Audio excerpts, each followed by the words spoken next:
I'm built for the battle, and I'm not going anywhere, and I won't be extorted. The truth will prevail. So, 20 Republicans voted no on reauthorizing the Victims of Violence and Trafficking Act, which basically has gone unopposed since it was put forth in Congress in 2000. Now, guess who one of those Republicans who voted no on reauthorizing this act was? None other than good old Jimmy Neutron, Matt Gaetz. In fact, let's look at a quote that he said about, his current investigation before I go on to roast this bucktooth minion.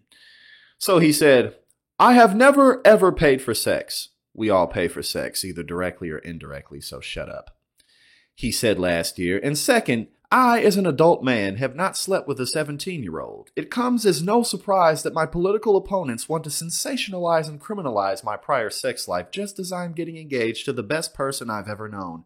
It is regrettable that the battle of ideas should thus become so personal." Yeah, well, Matt, the problem is that if you actually did these things, which, apparently there's a decent amount of evidence for, then you're guilty of statutory rape and sex trafficking. So that has nothing to do with, the battle of ideas. That has to do with you being a criminal and needing to face consequences for it, if in fact they find that it is 100% true. New heat on Republican Congressman Matt Gaetz. The sentencing date now officially set for his ally who was convicted of so many crimes. Joel Greenberg, the former Florida official, faces a judge in March, which is pretty soon. He pled guilty to several charges, including sex trafficking, a minor, stalking, and wire fraud. Now, he's been cooperating with the probe, which includes matters that relate to Gaetz, who was under investigation for some possible crime. He's not been charged. He denies all wrongdoing. Now, first and foremost, every time I think of Matt Gaetz or see Matt Gaetz, I'll just, oh,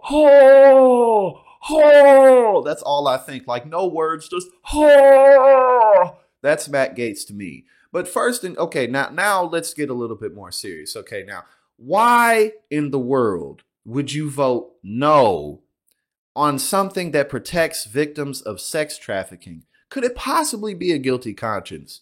Could it possibly be that, just like when OJ wrote if I did it, if I would have actually killed this woman, this is how I would have gone about it, couldn't be the guilty conscience coming out and basically telling on itself. It's really not looking good for you, Matt. As you have your weekly podcast with Marjorie Taylor Greene. Yeah, you're truly a champion of brilliant ideas. And look, the bill passed 401 to 20. And of course, all the 20 dissenters are Republicans. But, that shows that, even the Republican Party, most people are on board with, we might want to protect young women or just young people in general against sex trafficking and rape and stuff like that, because it happens. It's good to see at least that, the Republican Party hasn't gone that far off the deep end. But what the am I talking about? Of course they've gone that far off the deep end. I mean, they just took back Roe. They're going after gay marriage. They're going after the Brown v. Board of Education. They're going after everything that they can just say, well, we'll just leave it up to the states. So it comes as no surprise that 20 Republicans, including Matt Gaetz, would vote no against reauthorizing this. But I thought that this was definitely something that we had to pay attention to because, for someone who is supposedly innocent of child sex trafficking, voting no to reauthorize something that protects children against sex trafficking makes you look quite guilty, my friend.